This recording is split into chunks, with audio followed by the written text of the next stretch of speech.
All right. Welcome back, everyone.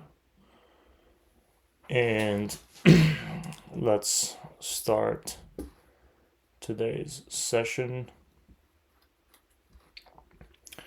A prologue to myself. I hope to be able to wake up earlier every morning. I know I'm gonna make an excuse because we are at the end of 2023 and jumping into the next year, and yeah, it's end of December, so but hopefully everyone is chilling, spending time with family, and enjoying holidays. So we have here the ETC, oxidative phosphorylation chain, and as we know, this happens in the mitochondria. It is one of the crucial steps for making energy, ATP. I was just watching a video by Dr. Eric Berg, and he was saying how ATP mimics a battery, and mitochondria is our battery maker, as we all know it, the powerhouse of the cell. And let's all go through the ETC. We also need to have a comprehensive understanding of glycolysis, as these are in communication with each other and they all work together. And there's also the other main we had a in-depth session on Krebs cycle. We all just need to review it from now on. However, there's also glycogenolysis, lipidolysis, all things attached to the fats and carbohydrates. But anyway, let's start with this, and let's see what is the process of actually creating ATP via ATP synthase and chemiosmotic coupling.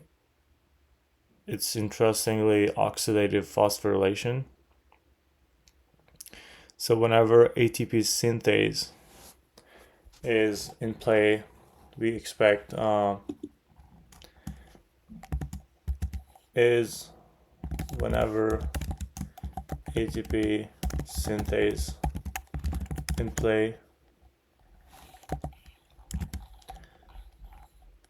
it means that oxidative phosphorylation is happening.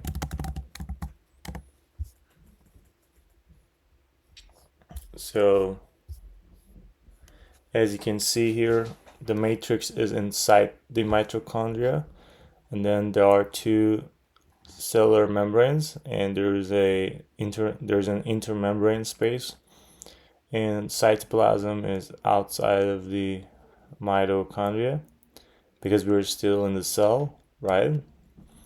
And this whole oxidative phosphorylation, the ETC, takes place on the inner membrane of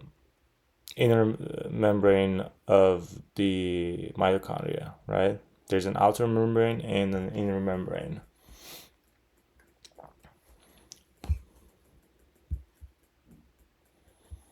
So the purpose for the MCAT sake of the ETC is to pump what into the intermembrane space of the mitochondria.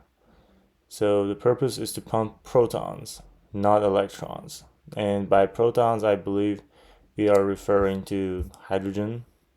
So oxidative phosphorylation will use the energy stored in that concentration gradient and help ATP synthase to create ATP. How will it do it? We'll dig into it. hopefully. So by protons during ETC, are we referring to H plus?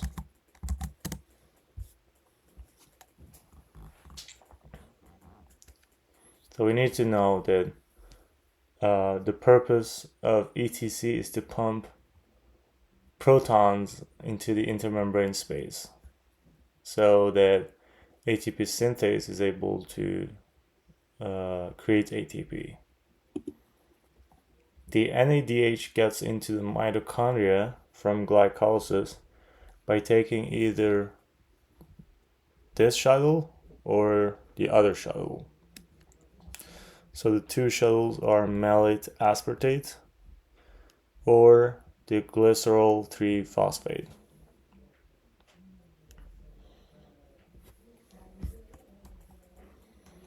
Does the malate aspartate shuffle of the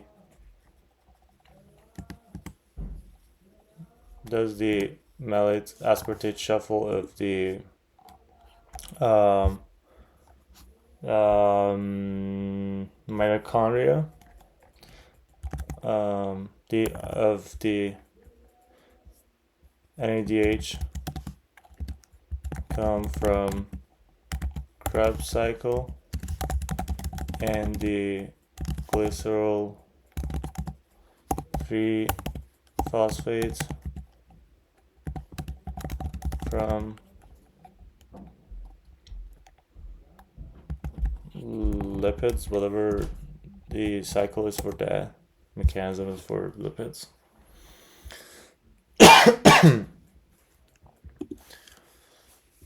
The molecules to which the electron is passed are NADH, complex 1, CoQ. This is an enzyme. All these are proteins, right? So the electron, so we're talking about the electron now. The proton gradient provides the energy for the ATP synthase to create ATP, but here we're talking about the electron that is passed. So it's NADH, complex 1, CoQ. And then complex 3, cytochrome C, complex 4, and then finally oxygen. So as you can see here is firstly NADH. It comes here. Then there's complex 1. There's CoQ, which is complex 2. Then there's CoQ is attached to complex 2, interestingly. And we can ask, is CoQ attached to complex 2? And the electron is passed from NADH to complex 1 to CoQ.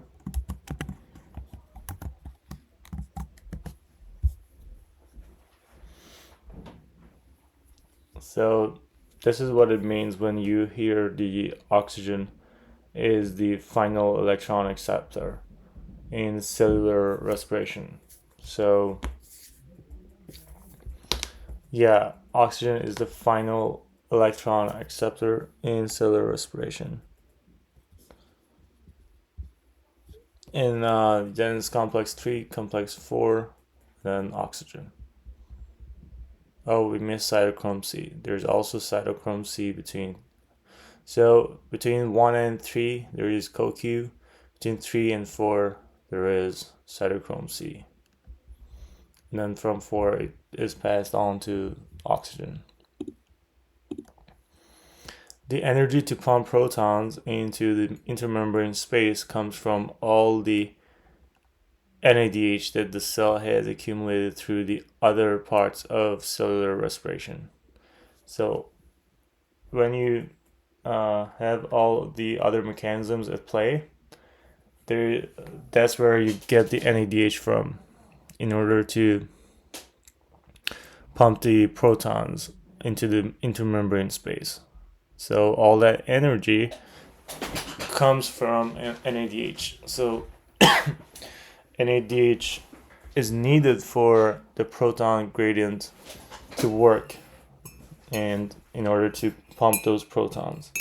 Because remember, protons, hydrogen plus, it is actually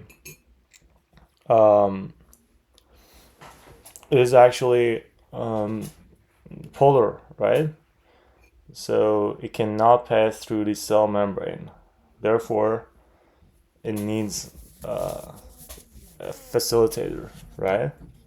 And here it's NADH. So NADH turns into NAD plus, and that electron is passed down, creating energy. And that electron, so it's NADH into NAD plus an electron. So that electron is passed down, creating energy. Interesting. And the proton we're talking about, I believe, is at the end of the cycle. That's where the oxygen is, right? We'll see. The electrons from FADH2 are passed from FADH2. So we have here. And then suddenly complex 2. And then CoQ. So it still goes to CoQ.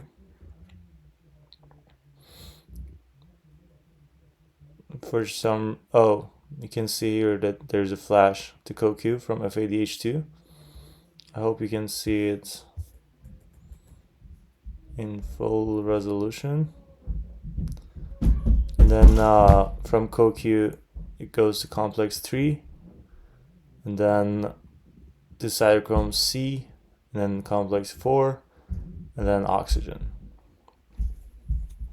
As you can see, here it is where the H plus, the protons, are high in the intermembrane space, and it's low in the matrix. However, you have the ATP synthase here, so it brings the hydrogens into the matrix. So the emission of complex 1 is why FADH2 yields slightly less, which is 6 protons pumped per molecule, than NADH does, which is 10 protons per molecule. So again, it's from FADH2 to complex 2, and then CoQ, and then complex 3, and then cytochrome C, and then complex 4, and then oxygen. Are we correct? Complex 2, CoQ, complex 3, cytochrome C, complex 4, oxygen. Amazing. And it yields 10 protons instead of, it yields 6 protons instead of 10 protons, which is from NADH, because NADH goes through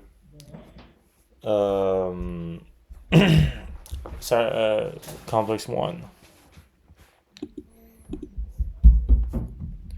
The electron transport chain, ETC, is a step in cellular respiration after what cycle and before what cycle. So after Krebs cycle, yes, because it needs the NADH from Krebs cycle. We know that the NADH is coming from either the malate aspartate shuffle or from the glycerol 3-phosphate shuffle. So I think G3P, the glycerol 3-phosphate shuffle, is also from Krebs cycle. We'll make sure. And ETC is before oxidative phosphorylation. Interesting. So oxidative phosphorylation is after ETC. And all these together is for cellular respiration. That is very important. So it's like the cell is breathing, and in order to breathe, it needs energy, right? So this is how the whole energy mechanism works. Some texts will say that electron transport chain is part of oxidative phosphorylation. So we should keep that in mind. Once all the protons have been pumped into the intermembrane space, thanks to the ETC, there is a strong electrochemical pull on those protons to move down that gradient. That pull is called the proton motive force. I've never heard that, or maybe I have and I have forgotten, but it is the proton motive force. We'll find a way, hopefully by practice or mnemonics.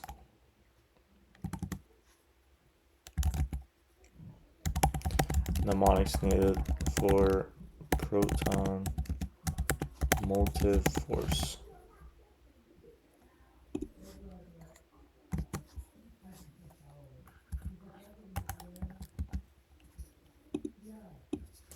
Okay. So, yes, the pull is proton motive force. And NADH electrons provide energy for pumping 10 protons. So, and FADH2 provides energy for pumping 6 protons, right? If the ETC activity is increased, how will the pH of the intermembrane space compare to the matrix? So if you increase the activity of electron transport chain, how will the pH of the intermembrane space compare to the matrix? So compared to the matrix, we expect the pH of the intermembrane space to go up because you can see that the intermembrane space is full of hydrogen plus, right? Yeah, so it would be more acidic due to the increased H plus that were pumped out. So the whole ETC is bringing all those hydrogens into the intermembrane space. And then it is at the end that those protons are available for ATP synthase in order to use it and create ATP, right? Amazing. Glycolysis occurs in the cytoplasm. Cool. Why? Because we need glucose in the cell just available when needed, right? ETC occurs in the mitochondria, and oxidative phosphorylation occurs in the mitochondria. Where does Krebs cycle take place? Huh?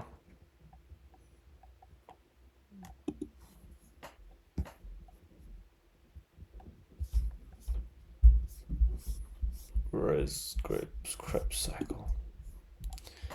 It occurs in mitochondrial matrix for eukaryotes and in cytoplasm for prokaryotes. Interesting. Very, very interesting. You can see how things can change. Krebs cycle. Let's add it actually to the question.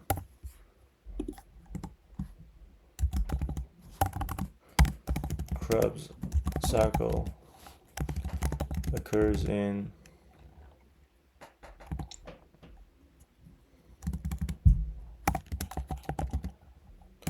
for eukaryotes and in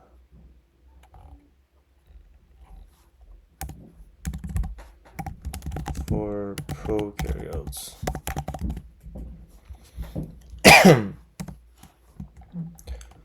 So that would be matrix in eukaryotes, and in prokaryotes that's in cytoplasm. Or are we getting it the opposite way? Yeah, so we as eukaryotes play matrix, are in the matrix. You can memorize it that way. In prokaryotes, they are in cytoplasm. So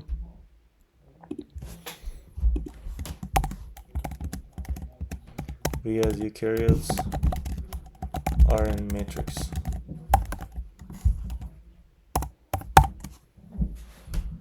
Okay, cool. And FADH2 electrons provide energy for pumping 6 protons. We know that each complex of ETC pumps a different number of protons. So for the first one, it's 4 protons. For the second one, it's 0 protons. And it is only used for FADH2, I believe, right? Instead of complex 1, it goes to complex 2. That's why it has 4 less. So it's 6. And 3 is 4. 4 is 2. So it's 4, 4, 2. And complex 2 doesn't fully span the membrane. That's why. So if you play football, you can see that there is a formation. I mean, soccer for Americans, right? There is the formation of 4, 4, 2 in FIFA.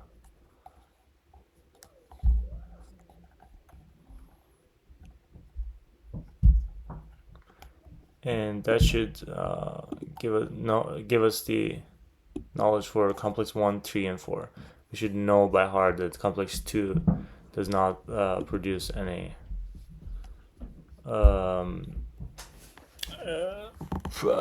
protons. Doesn't pump any protons. After many protons accumulate in the intermembrane space, there will be a gradient. So after many protons accumulate in the... I'm actually surprised to know when scientists figured out these complex mechanisms in Krebs cycle, glycolysis, etc., oxidative phosphorylation. So after many protons accumulate in the intermembrane space, there will be a gradient, of course. This gradient is the stored energy necessary to drive the ATP synthase. Amazing. Now, what is the oxidative phosphorylation then? I think it is the ATP synthase. What is the oxidative phosphorylation? Phosphorylation then? Is it ATP synthase using protons in order to create ATP?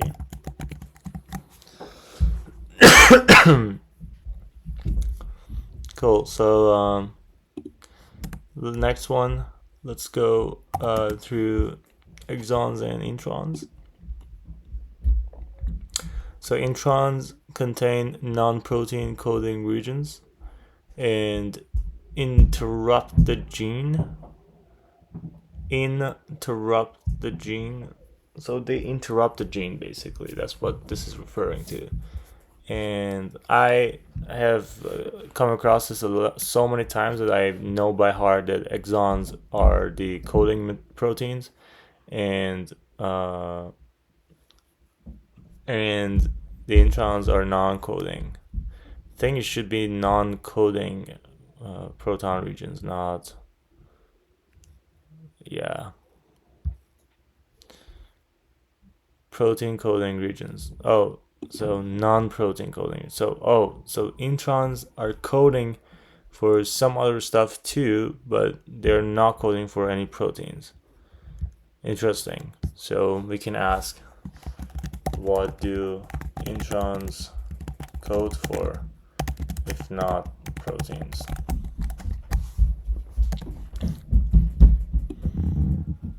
Okay. Exons are extra important, so they are coding regions. Alternative splicing is how our body generates thousands of different proteins from one single sequence of DNA. So from one single sequence of DNA, we can generate thousands of different proteins. With alternative splicing, so how does alternative splicing work?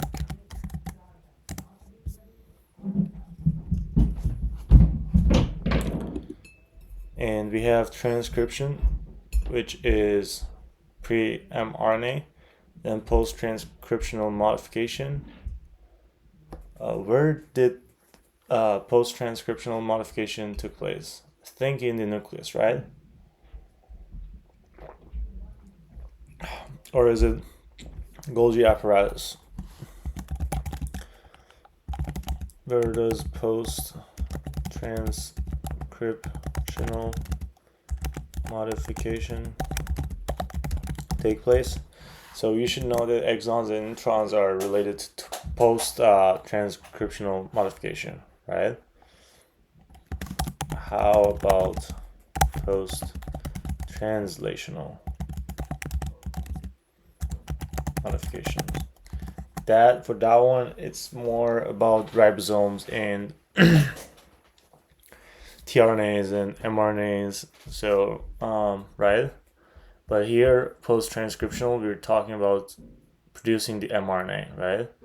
So in transcription, you have the pre-mRNA and then post-transcriptional modification, then you get the mRNA.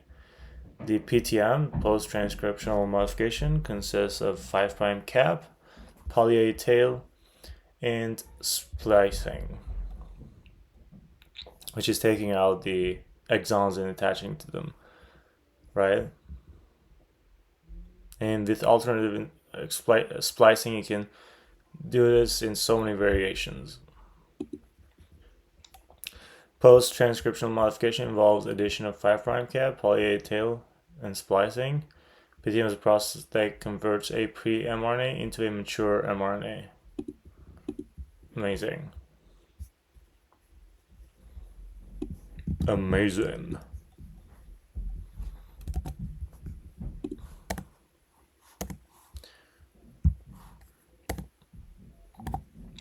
We have glycolysis remaining.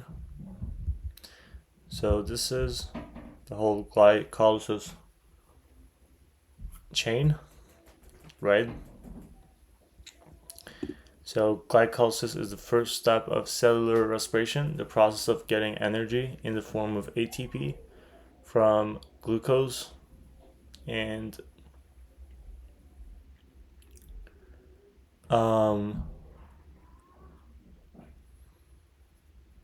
yeah, so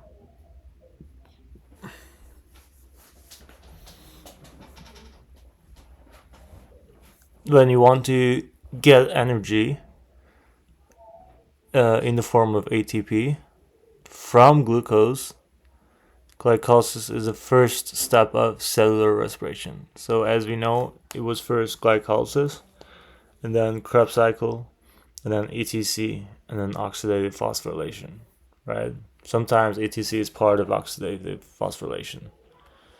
So yeah, that's about it. So first step, what is this first step of cellular respiration? Glycolysis. And where does it get the energy from? In the form of ATP from glucose, right?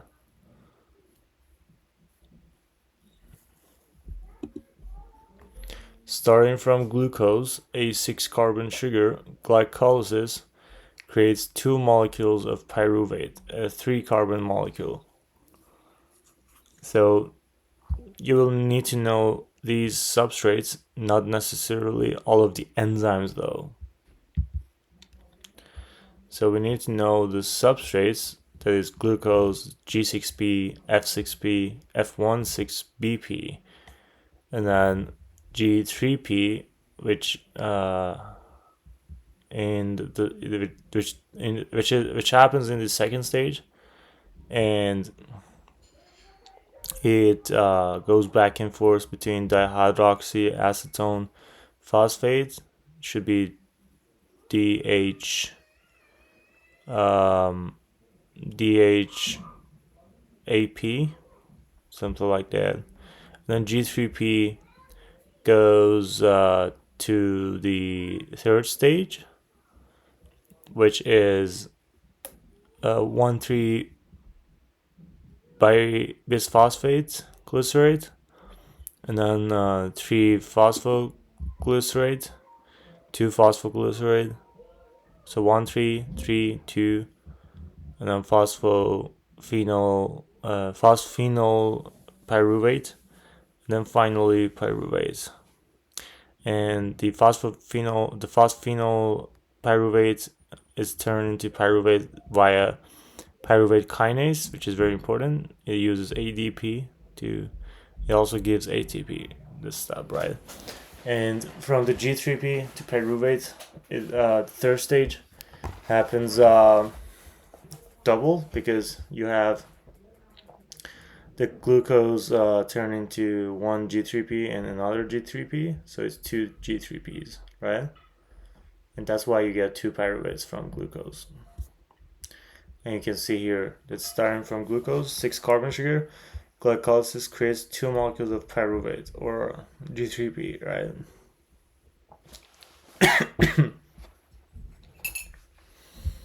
Okay. The irreversible steps in glycolysis is the glucose to G6P.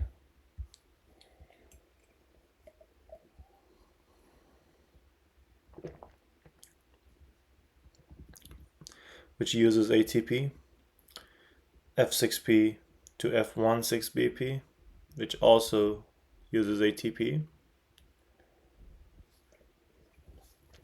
And then the last one, PEP to pyruvate, which creates ATP. This also here creates ATP, but it's not an irreversible step. The ones with single direction arrows, it's the irreversible ones. So this is irreversible, that's irreversible, and that's also irreversible. And we can ask, why are the 3 steps of, so which one was it? It was glucose to G6P, and then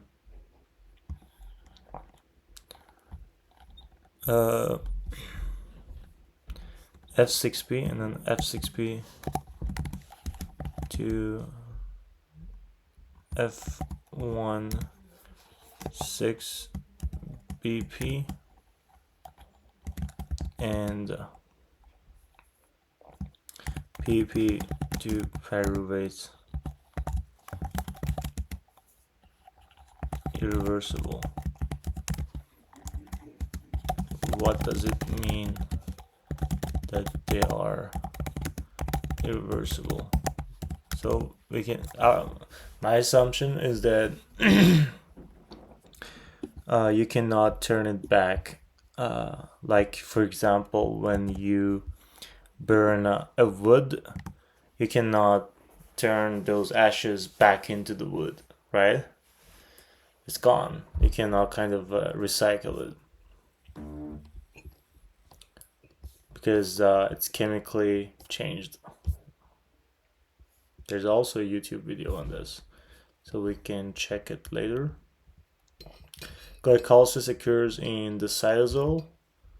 So yes, I think had that. Yes, in so what which ones happen in the cytosol? So glycolysis happens in cytosol, and then Krebs cycle is different in eukaryotes. In eukaryotes, it's in the matrix. For prokaryotes, it's in the cytosol again, and then the rest is in the inner membrane of the mitochondria, which is matrix. ETC and oxidative phosphorylation, right? Glycolysis is the first step of cellular respiration for anaerobic or aerobic respiration. It is for both. So the difference comes at the end of glycolysis. If the pyruvate is turned into acetyl-CoA and then shuttled into the Krebs cycle, that's aerobic respiration.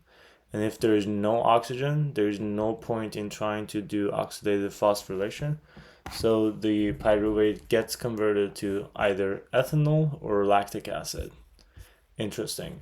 So it's either, so at the end of the glycolysis, glycolysis is the first step for both aerobic and anaerobic respiration. But what matters is the end of the glycolysis, where if there is oxygen, the pyruvate is is turned into acetyl-CoA and shuttled into the Krebs cycle. But if there's no oxygen, it will be turned into either ethanol or lactic acid.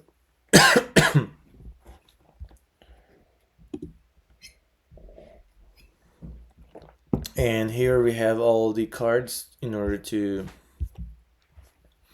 be able to memorize the substrates and the enzymes.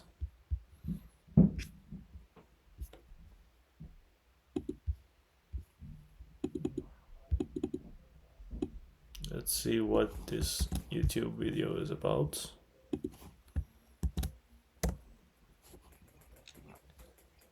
This process does create a little bit of ATP, but mostly that pyruvate is shuttled into the citric acid cycle and then oxphos, and you get a lot of ATP out of that. If there's no oxygen to do aerobic respiration, then the pyruvate kind of gets shuttled into fermentation, and what little bit of ATP that we create from glycolysis is kind of all that we get. That's why aerobic respiration is just a lot more efficient. The next thing you need to know is the names of all the substrates throughout glycolysis, and yeah, I would know all of them. If you're in a time crunch though, the ones that are surrounding the irreversible steps will probably suffice. I'd recommend knowing them all. So if you look at this image, you can see glucose goes to glucose 6-phosphate, which goes to fructose 6-phosphate, which goes to fructose 1,6-bisphosphate, which goes into glyceraldehyde 3-phosphate and dihydroxyacetone phosphate. The dihydroxyacetone phosphate then gets converted into glyceraldehyde 3-phosphate, and so now we have 2 molecules of G3-phosphate. From here on out, every reaction you see is done twice on both of those molecules of glyceraldehyde 3-phosphate. So they both get converted into 1,3-bisphosphoglycerate, then to 3-phosphoglycerate, then to 2-phosphoglycerate, then to phosphoenol pyruvate, and finally to 2 molecules of pyruvate. The mnemonic I used for this is girls get fine food, gentlemen dine girls, boys prefer picking up pepperoni pizza. I kind of hate this one because there's so many substrates that start with the same letter and it doesn't really prompt you as to which one comes next, but it kind of got me started. I tried to also think about the reactions, and even though I couldn't name all of them for real, I kind of could say, okay, I'm at 1,3-bisphosphoglycerate. I think it would be easier for me to pluck the phosphate off of the 1 carbon and turn it into 3-phosphoglycerate instead of plucking it off and then changing it to 2-phosphoglycerate. So I kind of was able to see how it made sense, the progression through the substrates. Remember that all of glycolysis occurs in the cytosol. In later steps, it will be converted into something that can be shuttled into the mitochondria for the citric acid cycle, but all of glycolysis is in the cytosol. So the important stuff is the irreversible steps and the enzymes that catalyze those irreversible steps. So here we see arrows in one direction for 3 different steps, denoting that it is irreversible. And of course, being irreversible just means that it is incredibly thermodynamically favorable in the forward direction only. So those irreversible steps are glucose to glucose 6-phosphate, which is catalyzed by hexokinase and does require an ATP. The next one is fructose 6-phosphate to fructose 1,6-bisphosphate, catalyzed by phosphofructokinase, and that also requires ATP. The last one is the conversion from phosphoenolpyruvate to pyruvate, catalyzed by pyruvate kinase, and that creates ATP.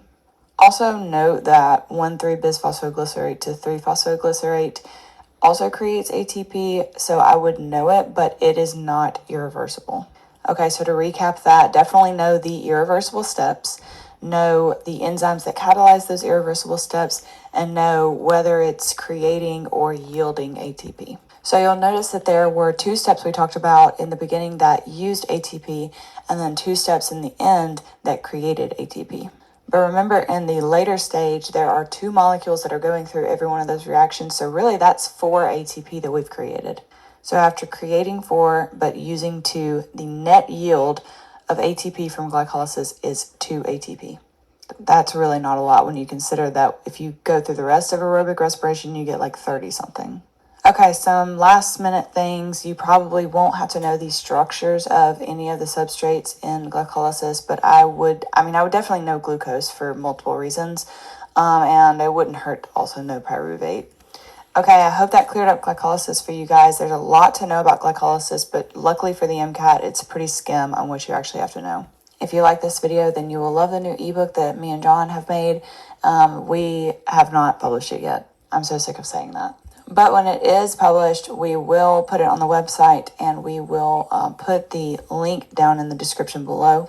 It's basically an ebook that has all of the high yield material that's on the MCAT explained how me and John explained them in these videos. We really just break it down, and you just... Okay, nice. So I'm gonna see if this mnemonic is good enough. Girls get fine food. Girls get fine food. Gentlemen dine girls. Gentlemen dine. Gentlemen dine girls.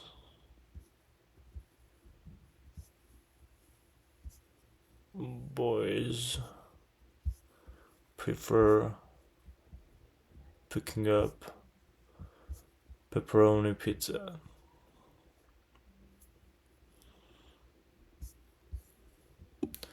I'll write it just in case. But we should be able to come up with a it will be probably long, but with a very good mnemonic for both the substrates and the enzymes. So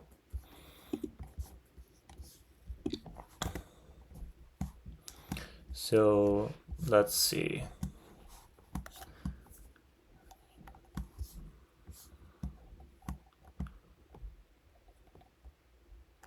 Girls get fine food.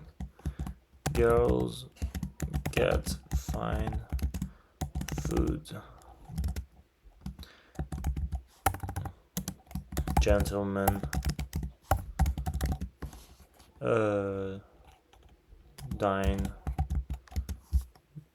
dine girls.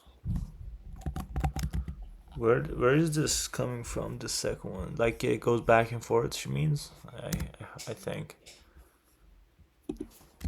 so, back and forth between G3P and dihydroacetone. And then boys prefer 1,3-bisphosphate glycerin, prefer picking up pepperoni pizza. Picking up pepperoni pizza. But if you add like the enzymes, it would be like girls hate to get Oh man, all these P's. Hate to get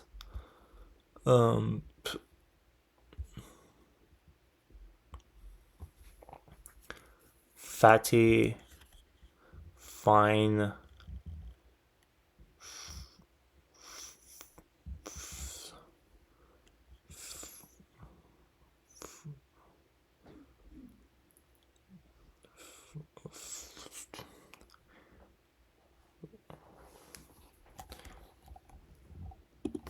girls hate to get fatty,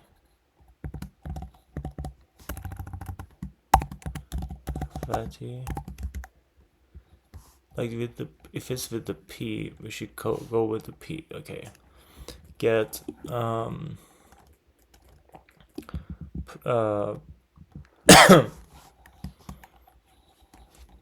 poor, maybe poor or fine, poorly fine packed food. Girls hate to get poorly fine packed food. Gentlemen treat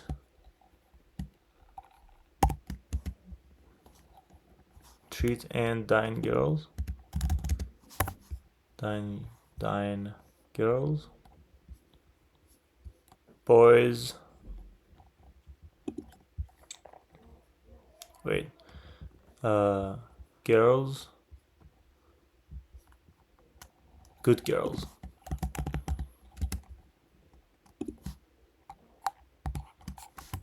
So this one is the substrate. And then boys 1 to 3 boys. This is the only 1 to 3 boys. 1 to 3 boys prefer picking up pepperoni pizza. Prefer 1 to 3 boys prefer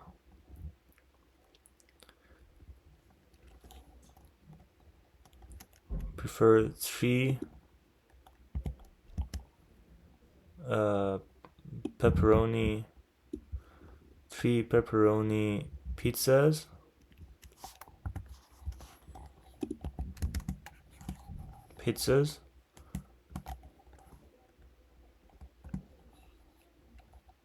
Picked at 2.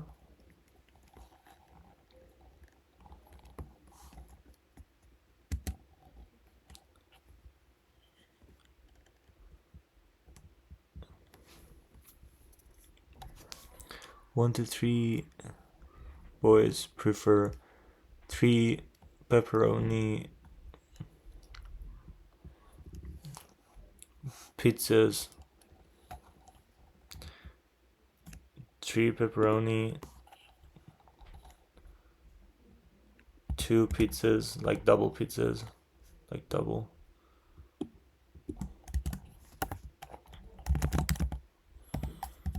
Pizzas. 3 pepperoni, double pizzas.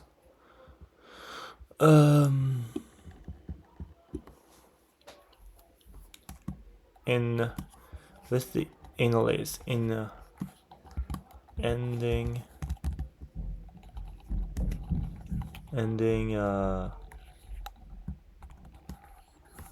PPP and ending Pepsi with ending Pepsi, pouring pouring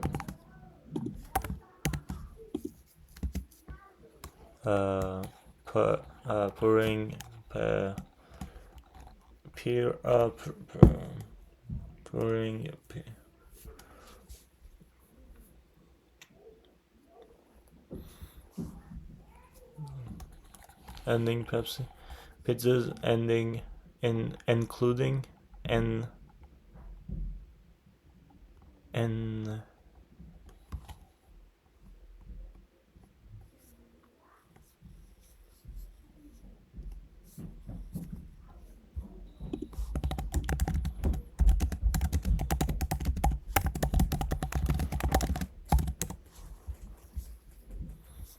enjoying.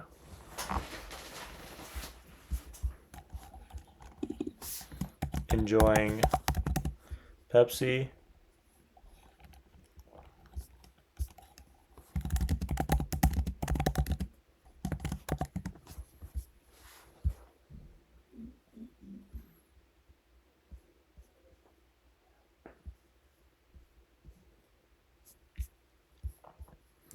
Enjoying Pepsi pouring enjoying Pepsi pouring pyramids, or enjoying Pepsi pouring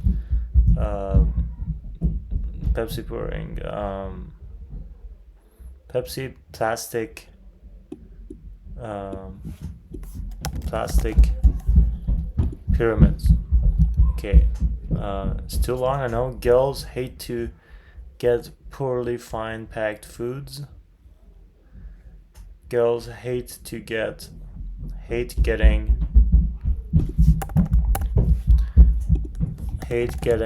poorly fine packed food. Gentlemen treat and dine good girls. 1 to 3 boys prefer 3 pepperoni double pizzas, enjoying Pepsi plastic pyramids.